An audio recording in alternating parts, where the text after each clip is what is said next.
আসসালামু আলাইকুম গাইস, গত ব্লগ যারা দেখেছেন তারা তো জানেনই যে আমরা এখন আছি সুনামগঞ্জ টাঙ্গুয়ার হাওর এলাকায়। সারাদিনের জার্নি শেষ করে আমরা মাত্র উঠি হোটেলে ওঠা মাত্রই সবাই গোসল দেওয়া শুরু করি, কারণ সবারই শরীরের অবস্থা খুবই খারাপ। গোসল শেষ করার পর তো সবার একটা এনার্জি চলে আসেন, সবাই নাচা শুরু করে।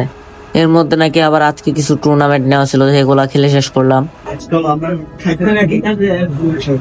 সবকিছু শেষ হলে আমরা রাতে বের হয়ে খাওয়ার জন্য আমরা তিনজন আগে ভাগে বের হয়ে গেছি, কিন্তু আমাদের ওয়ান অনলি কিরা ভাই যে কিনা সবার আগে নখ খায়, সে এখানে জামাই সাজতেছে, তো তার জন্য আমাদের একটু ওয়েট করা লাগলো। এরপর আমরা হোটেলে গিয়ে খাওয়া দাওয়া শেষ করে দেন সবাই মিলে চলে যাই সুনামগঞ্জের রিভার ভিউ দেখতে। এখানে আসার পর এখানে সৌন্দর্য দেখে দুজন কাপল আমাদের থেকে আলাদা হয়ে যায়, এন্ড তারা আর কি আলাদা সময় পার করতেছিল।